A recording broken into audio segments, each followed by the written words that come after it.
Bueno, vamos a orar nuevamente porque nos conectamos a las redes sociales y hacemos otra oración por ellos, ¿ok? No necesitamos de paro ni nada de eso. Nosotros ya oramos, ¿verdad? Bendito Dios, a través de Jesucristo, nuestro Señor, nuestro Salvador, nos ponemos delante del trono de tu gracia. Nuevamente, Padre, te pedimos perdón por nuestras faltas, por nuestros pecados, y te suplicamos que no tomes en cuenta nuestras debilidades, sino que hagas una fortaleza en cada una de ellas, porque tú dices que tú haces fuerte en la debilidad y haces fuerza y fortaleza en nuestras vidas cuando ves que nosotros somos débiles. Padre, dedicamos todo este tiempo en el nombre de Jesucristo y declaramos que Él está aquí en medio de nosotros, y yo te pido el denuedo a través del Espíritu Santo para poder predicar esta tu palabra. Cierra mis labios si he de hablar palabra de hombre, pero abre mis labios para hablar solamente tu palabra. En el nombre de Jesucristo le damos libertad al Espíritu Santo y le damos la bienvenida a quien está en medio de nosotros, que es nuestro Señor Jesucristo. Amén. Amén. La palabra que Dios me dio para compartir con ustedes, hermanos, se llama participando de la naturaleza divina. Miren, dice en la palabra de Dios, en 2 de Pedro, en el capítulo 1, versículos 3 y 4, nomás se los voy a parafrasear, luego voy a ir a esa palabra nuevamente, pero escrito está en el versículo 3 y 4 de que Él nos da de su naturaleza divina, a través del conocimiento nos da esa parte de Él, ¿ok? Así que cada vez que nosotros estamos escudriñando las Escrituras, Él nos está... Imagínense ustedes una fuente, ¿no? Una fuente gigante, y luego que nosotros tenemos mucho calor y de repente vemos esa fuente y nos acercamos y no podemos medirnos y nos metemos literalmente. Así es la fuente de vida. Nos metemos en su presencia y es una fuente inagotable. No cesa, esa fuente no cesa de correr ríos y ríos de agua viva, que es el conocimiento. El conocimiento de la palabra de Dios a través de la doctrina de Cristo no es otra cosa, no son palabras, no es cualquier cosa, es la naturaleza divina de Jehová Dios de los ejércitos. Eso es lo que dice la palabra de Dios, ¿okay? Y para entender esto lo vamos a ir desglosando poco a poco a través de muchos versículos que Dios me ha dado, de muchos pasajes de la palabra de Dios, para poder comprender que cada vez que tú abres un devocional que es pura palabra de Dios. Imagínense, yo estoy escribiendo, me dio 2 proyectos Dios. Me dio un proyecto de escribir un devocional de cada versículo de los Salmos. Me dio otro proyecto para los varones, escribir un devocional exclusivo para los hombres de cada versículo de todos los proverbios. Son 2 proyectos, ¿no? El proyecto de los Salmos voy a durar 6 años, 6 meses, 11 días para hacer todo ese proyecto. Y ahí voy, ¿no? Ahí voy. Todos los días yo comparto un nuevo devocional. Pues cada vez que tú abres un devocional, estás recibiendo agua viva. Estás recibiendo de la naturaleza divina de Jehová Dios. Así tenemos que ver la palabra. La palabra de Dios, el mundo ve letras, pero nosotros vemos profundidad, anchura, altura, porque esto no son letras. Dice Jesús, yo soy la verdad, yo soy la palabra. Entonces tiene altura, anchura, ¿verdad? Nosotros no vemos como letras, lo vemos como una persona, y esa persona se llama Jesucristo. Les invito a imaginar cada vez que abrimos la Biblia, que no estamos simplemente leyendo letras impresas, sino que Jehová Dios mismo está compartiendo de su naturaleza divina. Siempre tienen que ser así. Siempre que abras la Biblia, cierra tus ojos, imagina de que Él, desde su trono de su gracia, comienza un río a descender hacia tu vida, porque tú abriste la Biblia. Y eso tienes que imaginártelo, porque es real. En un mundo espiritual esto es real. Es como si cada palabra fuera una semilla celestial que está llegando a tu vida, que al entrar en tu corazón va a germinar y va a dar vida, va a dar poder y va a dar sanidad. Es por eso que tenemos que prestar mucha atención y ver la magnitud de la palabra de Dios. Quiero que me acompañen al libro de Marcos, en el capítulo 4, versículo 26 hasta el versículo 28.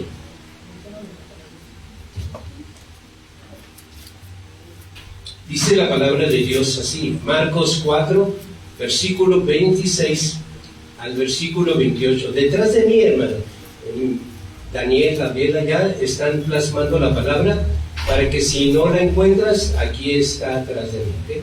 Marcos 4, 26, 28. Decían además, así es el reino de Dios, como cuando un hombre echa semilla en la tierra, y duerme y se levanta de noche y de día, y la semilla brota y crece sin que él sepa cómo, porque de suyo lleva fruto, tierra primero hierba, luego espiga y después grano llena en la espiga. Así crece la palabra en nosotros. Esa es la imagen que Dios nos está dando de que no son letras, sino son semillas que literalmente llegan a nuestra vida y germinan y llegan y producen una planta y producen fruto. Porque es semilla, es palabra viva. ¿Okay? No son letras, es palabra viva. Jesús compara el reino de Dios como un hombre que siembra semilla en la tierra, aunque no sepa cómo germina esa semilla, ¿verdad? Asimismo, nosotros no sabemos cómo esta palabra llega a nuestro corazón, pero germina. ¿Cómo va germinando? No lo podemos imaginar, pero esto es lo que Dios está diciendo en su palabra. Amados hermanos, hoy no venimos a escuchar. Miren, escuchar, ¿oyen ese ruidito de un ventilador? Eso se llama escuchar. Oír es lo que yo estoy hablando. Hay dos cosas parecidas, pero no son iguales. Escuchar es el ruido exterior, lo percibimos, pero no le prestamos atención.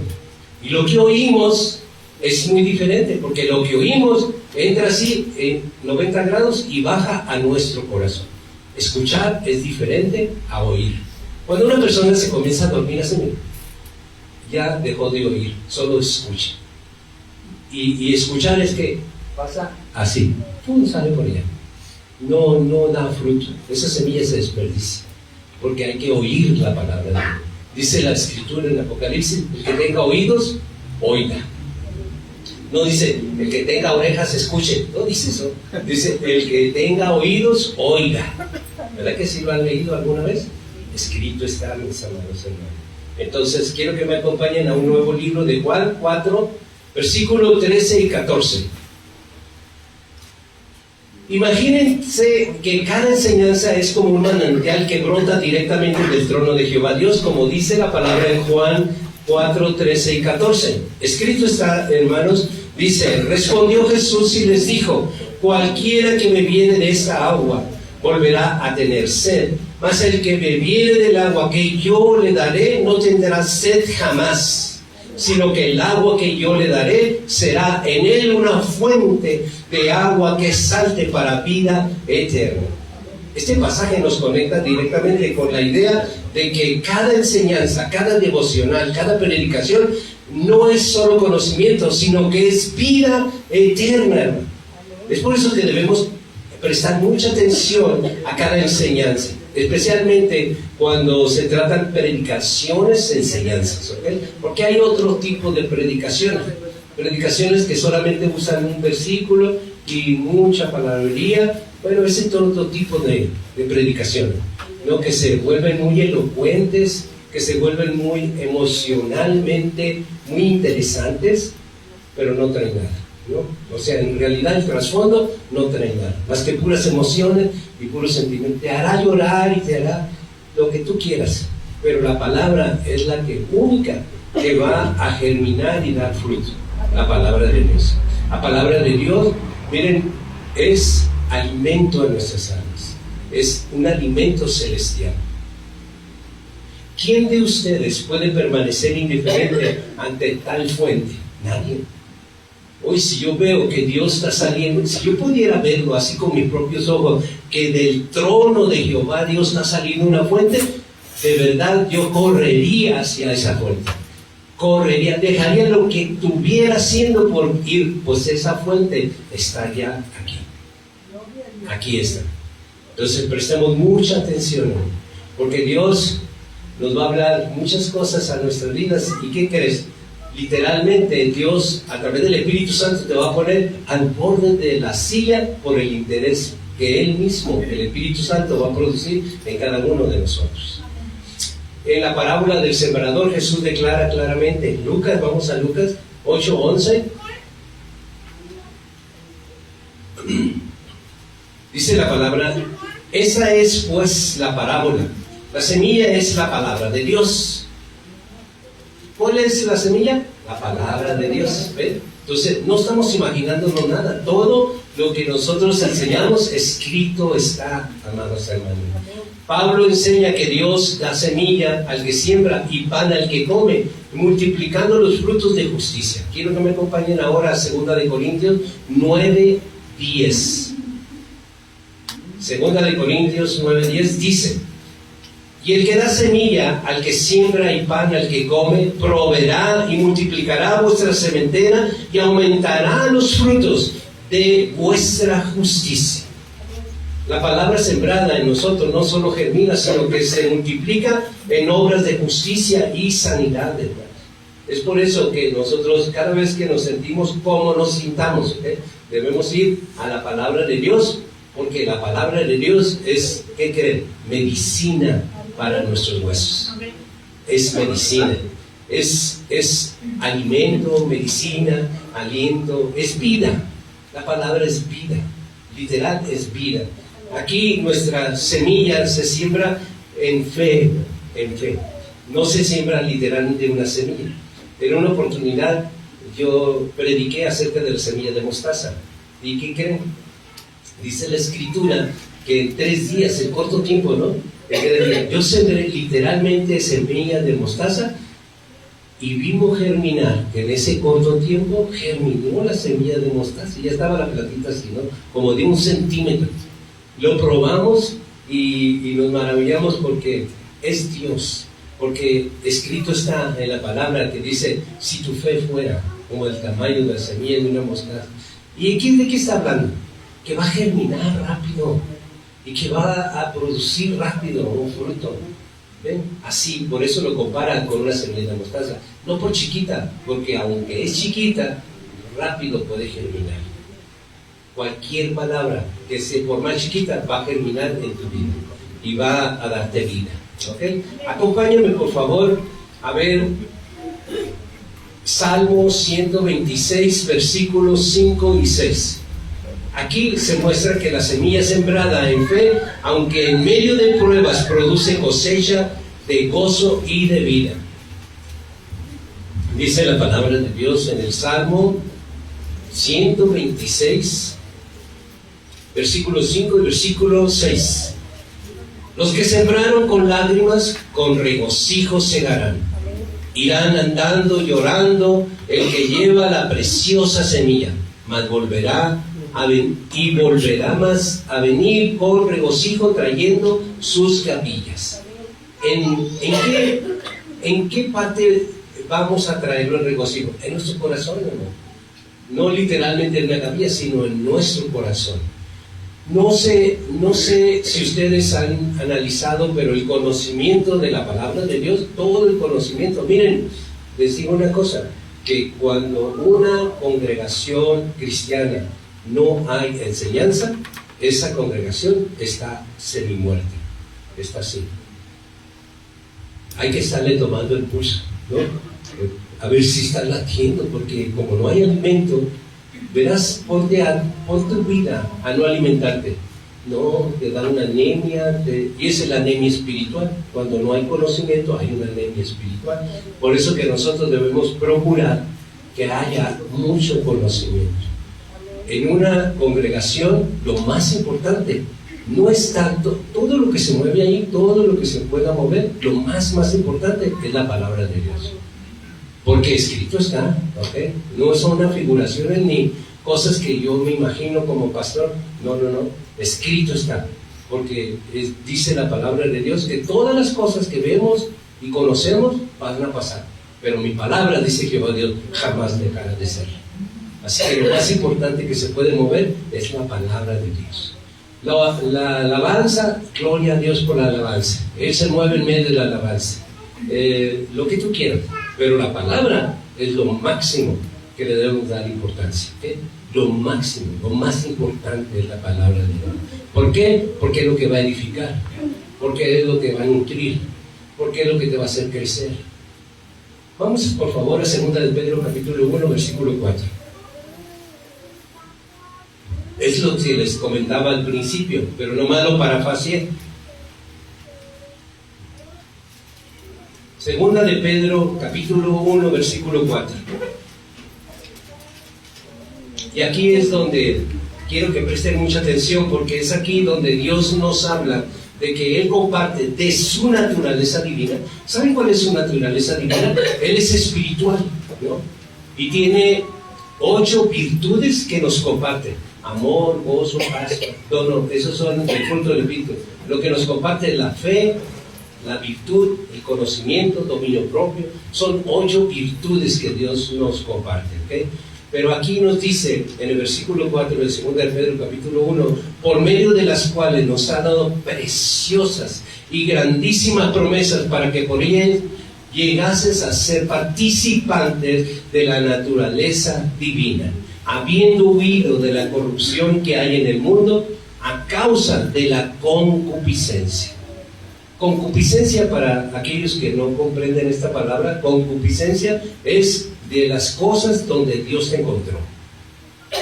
A lo mejor maldicencia, robo, fornicación, lo que sea. Esa es la concupiscencia. Y a cada uno de nosotros nos agarró. A lo mejor a mí no me agarró con nada de eso, pero a lo mejor yo era un mentiroso, a lo mejor era un ratero, no sé. No. Es que, por ejemplo, el robo, muchos cristianos lo evangelizan tanto, el robo, que dicen: ay, pastor, usted es muy exagerado. ¿Cómo voy a creer que ir a la recaudería y estar partiendo cacahuates allí va a ser robo? ¿Qué robo? Cuando vas a una recaudería y tú te estás comiendo los cacahuates sin pagarlo, te lo estás robando. Y para Dios no hay un escalafón. Para Dios no dice: este ratero, raterito, ay, este es un ratito, usted no tiene misericordia. No, ratero es ratero. Y cuando vas a la tienda y te estás comiendo, dejas el puro racimo así, todo pelón, sin uvas, te las comiste, te las robaste. ¿Por qué no vas y le dices: ¿sabe qué? Que me antojaron su, ¿me pueden prestar esto? Porque me lo voy a comer ahorita aquí parado, por mira que mi esposa anda ahí buscando. No, mejor me estaciono junto a donde están colgaditas. Ya cuando menos pienso, ya está pelón el racimo, ¿no? ¿Eres ratero, sí o no? Sí. Yo te digo que sí. Y para Dios ahí está el pecado, ¿no? Pero muchos lo queremos disfrazar, de decir: ay, ratero los que roban banco. No hay un escalafón, ratero es ratero, ¿verdad? Ladrón es ladrón. Y nosotros tenemos que pensar eso, ¿ok? Porque acuérdense que las obras de la carne hay y semejantes a ellas, ¿no? ¿Y cuáles son las cosas semejantes? Bueno, el que es borracho ¿no es semejante a una copa? ¿El que es borracho no es semejante a una cerveza? ¿No es semejante? Pues yo pienso que sí, porque el borracho es todo así como ¡pum! Ya está borracho. No, empieza con una copita, con una cerveza. Por eso la palabra de Dios dice: las obras de la carne y semejantes a estas, ¿verdad? Entonces tenemos que analizar muy bien la palabra y no dejar las cosas así. Ah, no pasa nada. No, sí pasa. Sí pasa, ¿ok? Porque hay un pequeño remanente que hay que esforzarnos por entrar en él. ¿De acuerdo, hermano? A mí, Dios me llamó, me dijo: solo predica mi palabra, exhórtalos. Soy una atalaya de Jehová Dios de los ejércitos. Mi exhortación es de acuerdo a las sagradas escrituras, ¿okay? No es de acuerdo a como yo lo pienso, sino es las sagradas escrituras. Ahora vamos a mi parte favorita. ¿Saben cuál es mi parte favorita de las predicaciones? Cuando yo tengo ejemplos bíblicos de personajes bíblicos. Esa es mi parte favorita. Quiero empezar con Moisés. Acompáñenme a Éxodo 34, 29.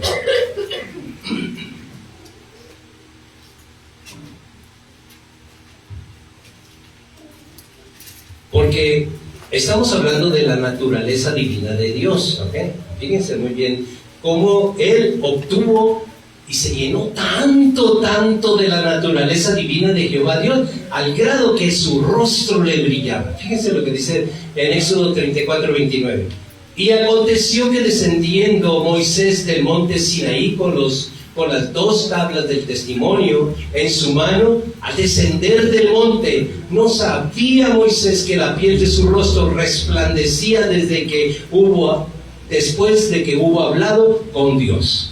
Él no sabía, pero era tanta la participación que tuvo de la naturaleza divina de Dios, que es luz, al grado de que su rostro brillaba.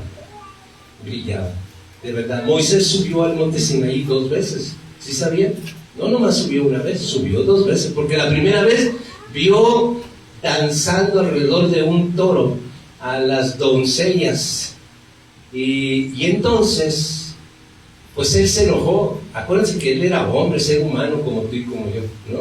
Se enojó y él traía muy gozoso las tablas, ¿no?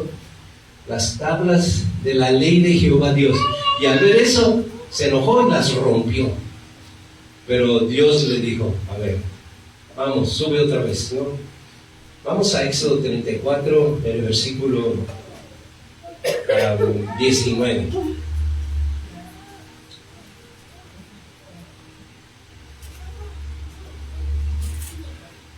Es 34, no, perdón, 32, 19. 32, 19.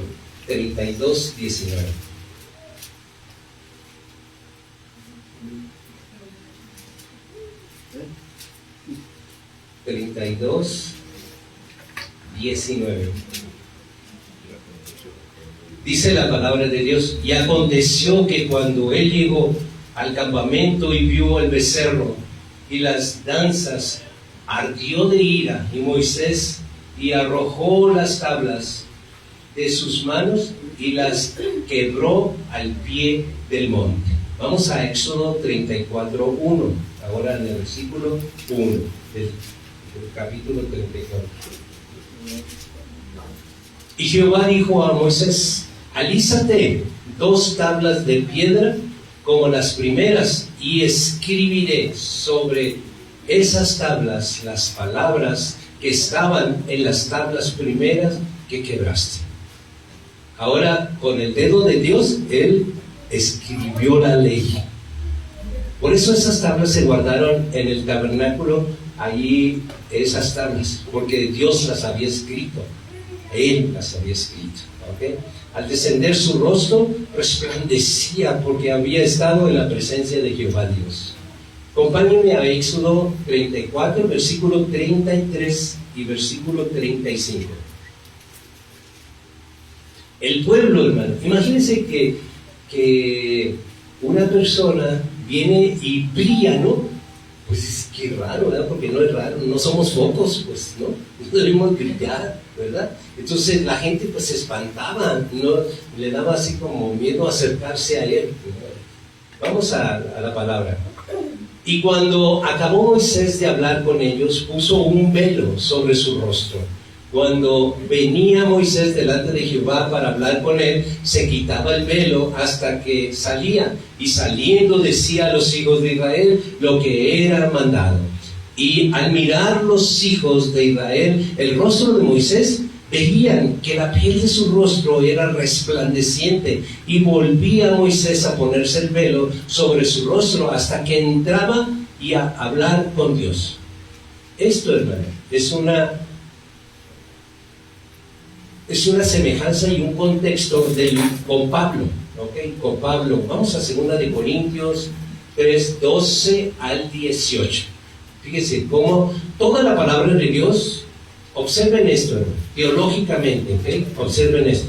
Siempre que encuentres una palabra en el Nuevo Testamento, debe de haber un contexto en el Antiguo Testamento. Siempre que encuentres una palabra en el Antiguo Testamento, debes de saber que hay un contexto en el Nuevo Testamento. Uno y otro son sombra de uno y de otro, ¿ok? Ya estamos en 2 de Corintios 3, 12 al 18. Y vamos a comparar ese contexto de Moisés con Pablo, ¿ok? Así que teniendo tal esperanza, usamos de mucha franqueza, y no como Moisés, que ponía un velo sobre su rostro para que los hijos de Israel no fijaran la vista en el fin de aquello que había de ser abolido. ¿Qué iba a ser abolido? La ley mosaica. La ley mosaica iba a ser abolida. Versículo 14. Pero el entendimiento de ellos se embotó, porque hasta el día de hoy, cuando leen el antiguo pacto, les queda el mismo velo no descubierto, el cual por Cristo es quitado. Ojo, hermanos, muchos todavía no comprenden de que todos los ritos o rituales del Antiguo Testamento ya no se practican. Porque dice la palabra a través del apóstol Pablo que eso iba a ser abolido. Pero muchos todavía tienen como un velo en su rostro y siguen practicando la ley mosaica. ¿Okay? Dice el versículo 15. Y aún hasta el día de hoy, cuando se lee a Moisés, el velo está puesto sobre su corazón de ellos. ¿Saben por qué es de su corazón? Porque su corazón está entenebrecido. Porque no pueden entender, no pueden comprender de que, pero es que está en la Biblia. Sí, lo que no comprendes es de que esa ley ya está abolida, ¿verdad? No que nosotros la vamos a arrancar la letra, sino ha sido un ejemplo para nuestras vidas, ¿de acuerdo? Versículo 16 dice claramente,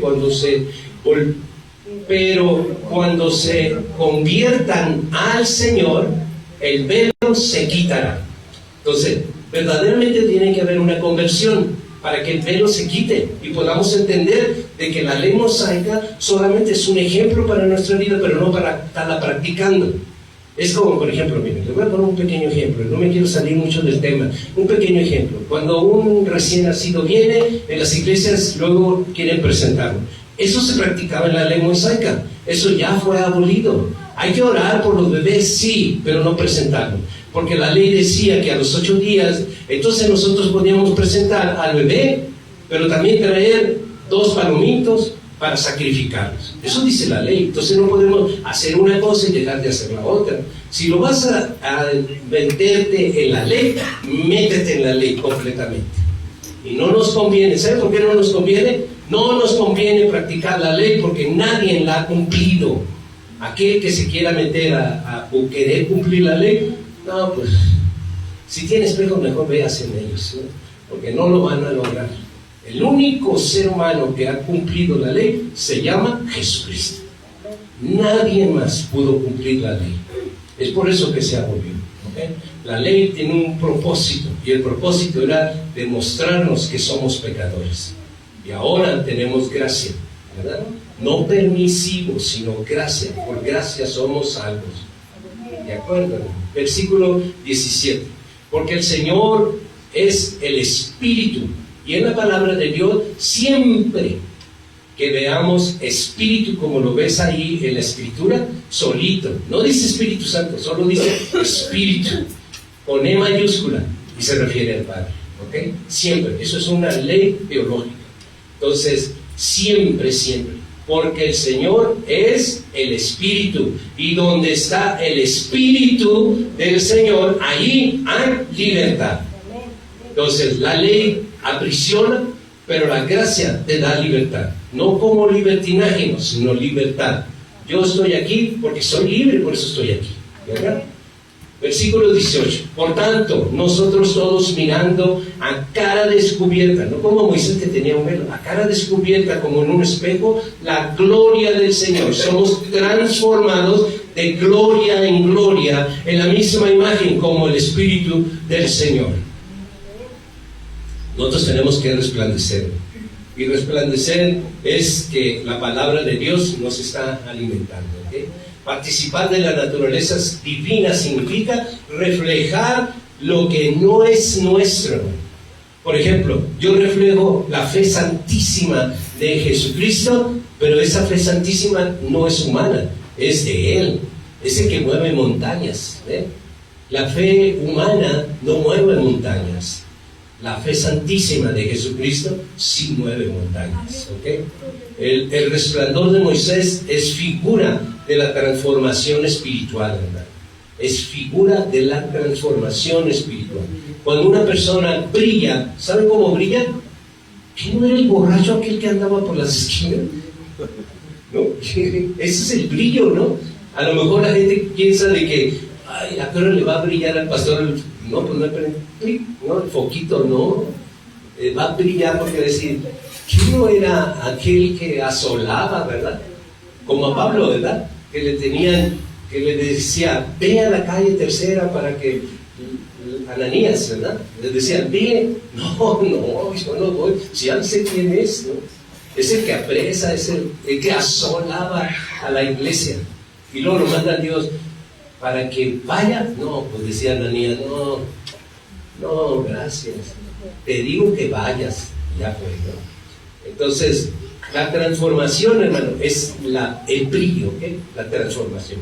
Nosotros tenemos que entender de que la transformación es el brillo de los seres humanos, ¿de acuerdo? El brillo. Muy bien. Quiero darles con esta palabra un mensaje pastoral, ¿okay? El mensaje pastoral es: en un mundo que busca brillar con luces artificiales, esas luces artificiales que son fama, redes sociales y logros humanos. Esa es la luz que el mundo quiere brillar, ¿no? Con fama, en las redes sociales, quiere brillar con logros humanos. Mira, yo soy, tengo, hago, ¿verdad? Ese es el brillo. Pero la luz genuina proviene de la comunión con Dios, de la comunión con Dios. Si tú eres una mujer, un hombre de oración, de verdad vas a brillar porque estás en la presencia de Dios constantemente. El creyente que participa de la naturaleza divina no necesita imitar modas ni aparentar espiritualidad. Es real, tiene una identidad, ¿okay? La iglesia está llamada a ser una luz verdadera. Y la luz verdadera es la transformación, ¿okay? La transformación. Fíjense que la psicología tiene muchos límites. Es un camino largo por emprender y un futuro incierto. Pero cuando le agregas la palabra de Dios, esa psicología se vuelve eficiente. ¿Y qué es lo que la hace eficiente? La palabra de Dios lo hace eficiente. Quiero llevarte a un ejemplo número 2. Ya vimos Moisés, ¿verdad? Quiero llevarte a otro ejemplo. A mí me gusta mucho, como predicador, poner muchos ejemplos, ¿no? Quizás yo he conocido otros predicadores que dicen, hermanos, llegó la hora de los testimonios, ¿no? Y levanta, yo tengo un testimonio, y da su testimonio. Venía para acá y da una vivencia, ¿no? Bueno, es hermoso, poderoso, porque nos conmueve, ¿no? Nos impacta, ¿no? Un testimonio de alguna persona. Pero ¿qué creen? Ningún testimonio humano puede transformar a otro ser humano. Pero todos los testimonios que Jehová Dios aquí los dejó, esos transforman. Entonces, ¿qué preferimos? ¿Un testimonio presente humano o un testimonio que Dios escogió? Los testimonios que Dios escogió. ¿Por qué? Porque son los que transforman, porque están llenos del poder de transformación, ¿okay? Vamos a un profeta, Jeremías 29.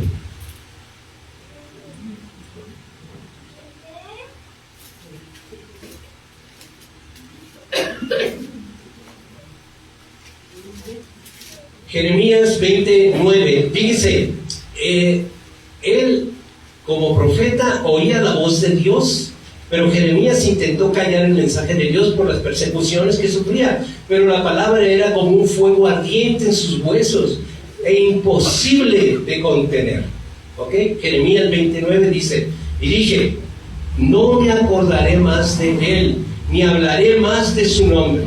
No obstante, había en mi corazón como un fuego ardiente metido en mis huesos. Traté de sufrirlo y no lo pude. O sea, él trataba, pero no podía. Era un fuego. Dios le había dado una palabra y tenía que soltar. Así nosotros, en la doctrina de Cristo, nos da una convicción y una pasión que no se apaga, incluso cuando enfrentamos oposición. ¿Okay? Incluso. ¿Cuál es la oposición? Bueno, ahorita hay muchos conceptos doctrinales, muchos diferentes, pero la verdad no cambia. La verdad no cambia. ¿Okay? lo único que nosotros podemos decir es ¿dónde dice lo que tú dices? Es que Dios dijo, ¿dónde dice? Y si ya te salen con que por ahí entre Génesis y Apocalipsis, no me acuerdo dónde, no lo aceptes. Es inaceptable. ¿Okay? Alguien que se para a establecer un concepto debe de saber respaldar lo que dice. ¿Okay? Nunca podemos nosotros decir un concepto o una enseñanza basado, fíjense, la ley de la teología. No podemos establecer ninguna enseñanza con 2 ni 4 versículos que lo respalden. Tiene que ser un gran contexto, ¿ok? Para poder decir, esa es la verdad de Dios. Cuando nosotros usamos un pequeño del versículo, una pequeña frase, y agarramos para sustentar, es como pararme en un banco así para hacerme más alto. Es eso, usar la palabra como un banquillo para apoyar mi concepto. Y no se vale usar la palabra de Dios así, ¿ok? La palabra de Dios es muy respetable. Tenemos que tener mucho respeto a la palabra de Dios, ¿ok? Nosotros no podemos establecer ninguna enseñanza con simple un versículo ni 4 versículos. Tiene que ser un gran contexto. Cuando hablo de un gran contexto, tiene que ser respaldado. Si salió eso del Nuevo Testamento, que ya saben los que están estudiando teología conmigo, que el Nuevo Testamento no es otra cosa que las Sagradas Escrituras, ¿qué? ¿Hebreas o griegas? A ver, estudiantes de teología. Griegas. Acuérdense que el Nuevo Testamento se escribió la mayoría en griego, por eso son las Sagradas Escrituras griegas. Y la mayoría del Antiguo Testamento se escribió en hebreo, mayormente. Claro que se escribió en otros idiomas antiguos, como el pechita, como arameo, otros idiomas, pero la mayor parte fue en hebreo, ¿ok? En hebreo. Por eso son las Sagradas Escrituras hebreas y las Sagradas Escrituras griegas, ¿ok? Así es correctamente, pero pues muy entendible cuando hablan del Antiguo Testamento y del Nuevo Testamento, que no es bíblico, además, no es bíblico. Hablar del Antiguo Testamento no es bíblico, hablar del Nuevo Testamento no es bíblico. Es bíblico las Sagradas Escrituras griegas, es bíblico las Sagradas Escrituras hebreas, eso sí es bíblico. Pero bueno, mi intención no es estarle dando una clase de teología. Quiero irme a los hechos. Aquí en Jeremías está hablando de que él quiso, fíjense el poder de la palabra, él quiso callar, pero no pudo porque en su corazón sentía fuego. Quiero que me acompañen a otro ejemplo, ¿ok? Y búsquenme Hechos 17:11. Y vamos a ver a un pueblo de Berea. Ellos, como eran de Berea, se llamaban beredianos.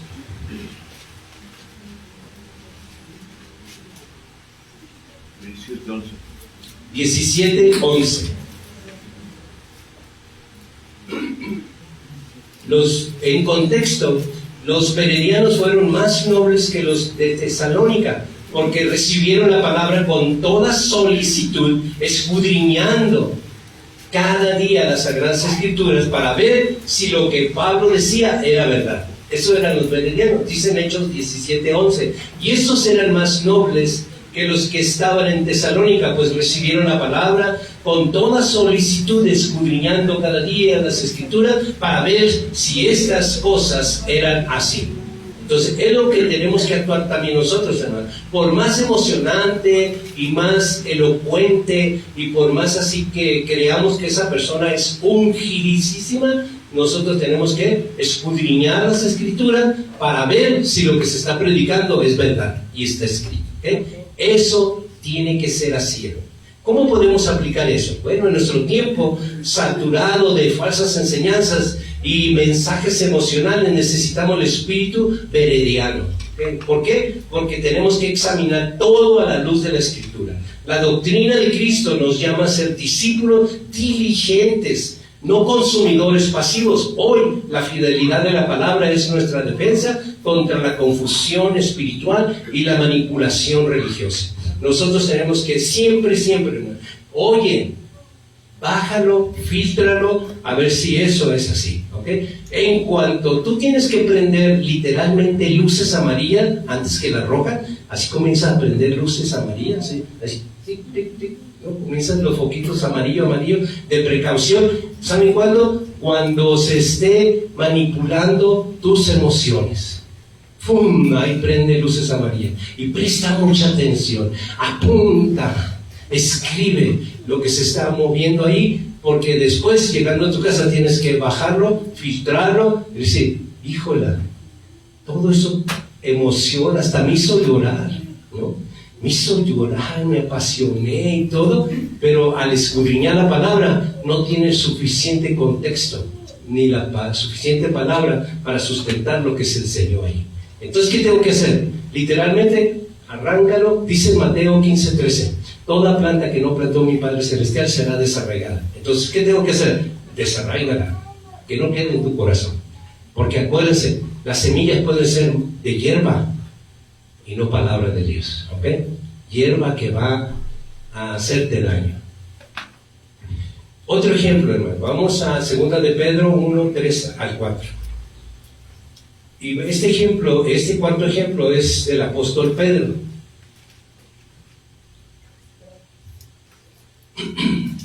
Pedro afirma que mediante el conocimiento de Jesucristo hemos recibido preciosas promesas para participar de la naturaleza divina.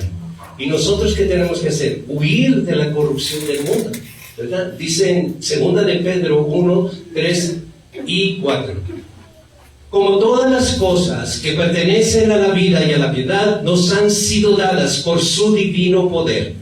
¿Mediante qué, hermano? Mediante el conocimiento de aquel que nos llamó por su gloria y excelencia, por medio de las cuales nos ha dado preciosas y grandísimas promesas para que por ellas llegásemos a ser participantes de la naturaleza divina, habiendo huido de la corrupción que hay en el mundo a causa de la concupiscencia.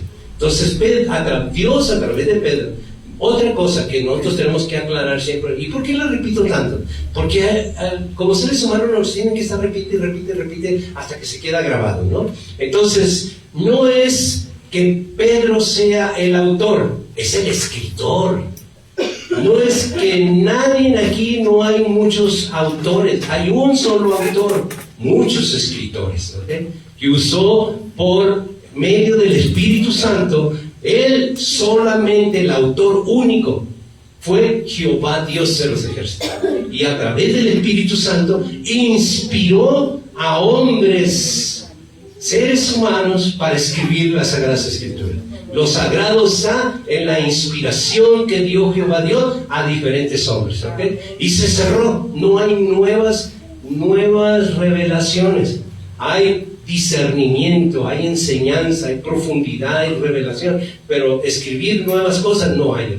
Eso de que el mover del Espíritu Santo va a hacer que la persona, es que ahora se usa, ¿no?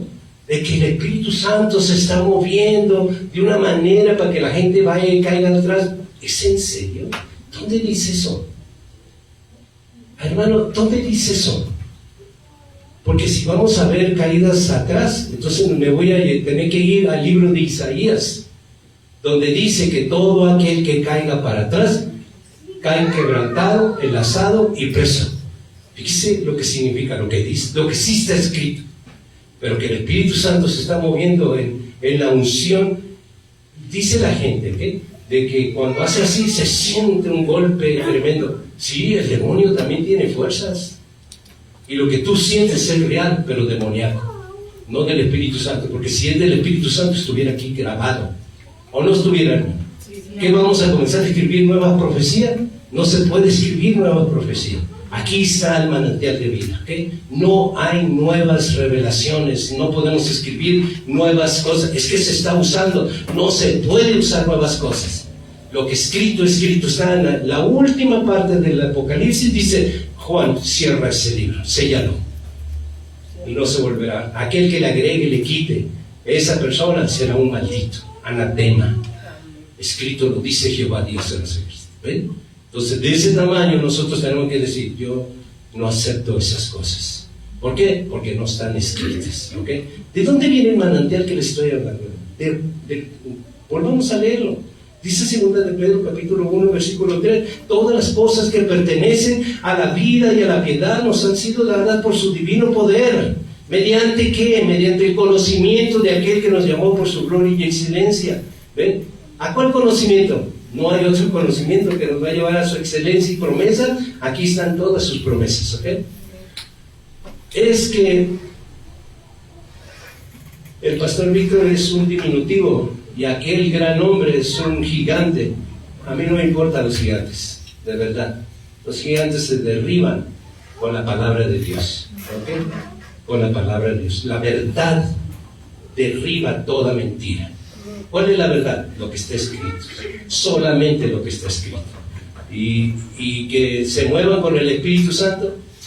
Miren, de verdad, yo no soy nadie para reformar a la cristiandad.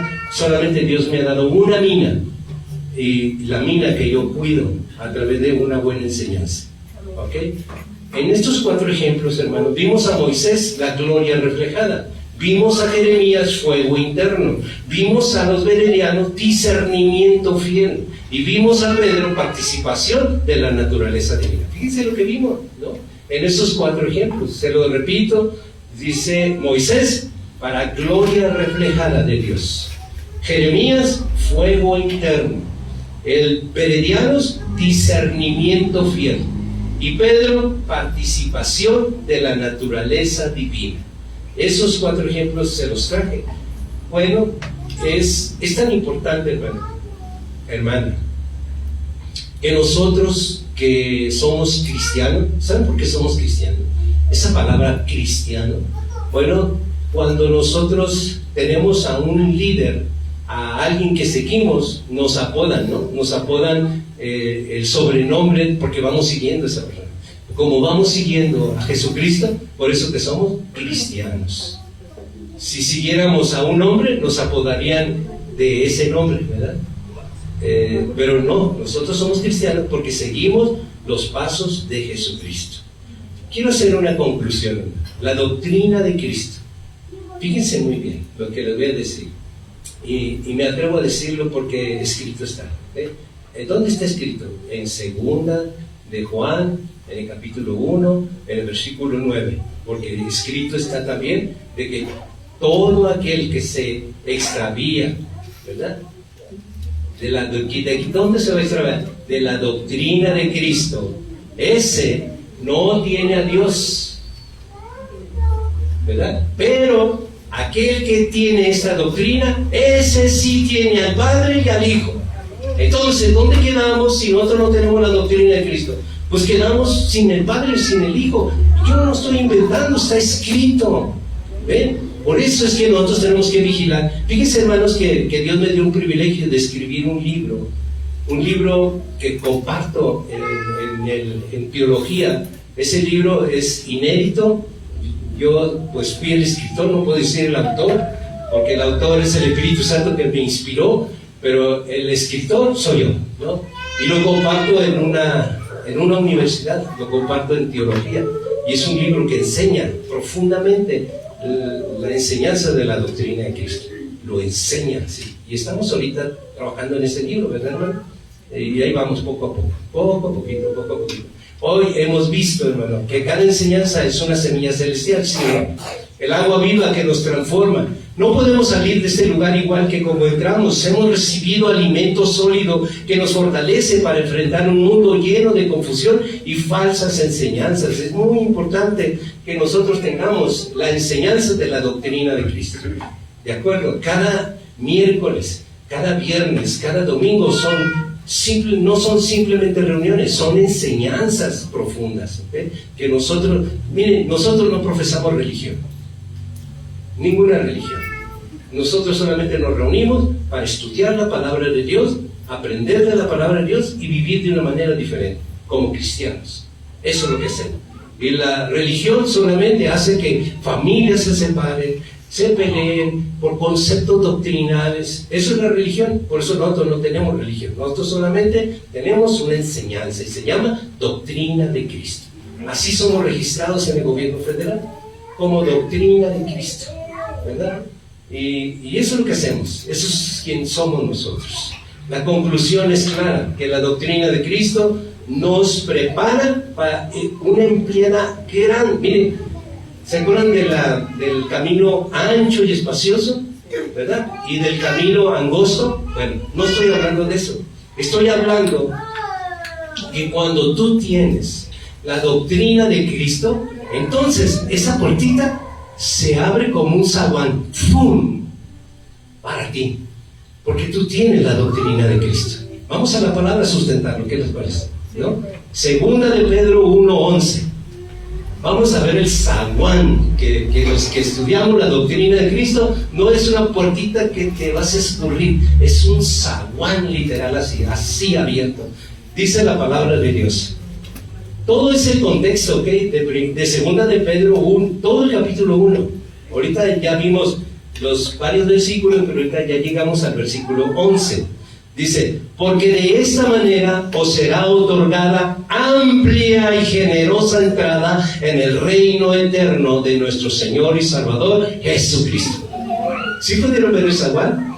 No, qué puertita. De verdad, para los que estudian la doctrina de Cristo, es un zaguán, hermanos. O sea, vente, vamos, hermanos, vamos todos juntos a entrar por ese zaguán, ¿no? Porque ¿quién nos está abriendo? Porque de esta manera os será otorgada amplia y generosa entrada en el reino eterno de nuestro Señor Salvador Jesucristo.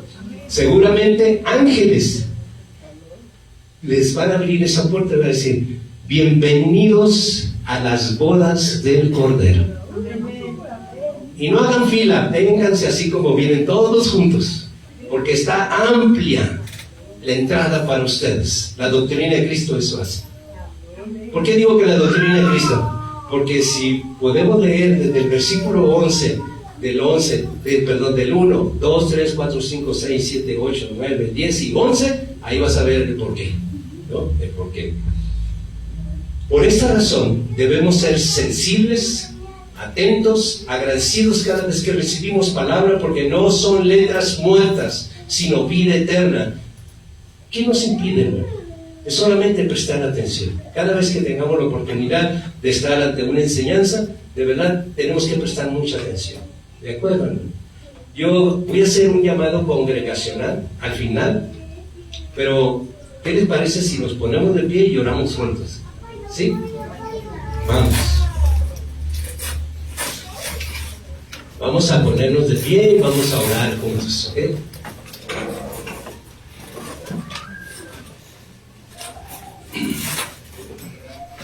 Permite que se pongan de pie, mi hermano.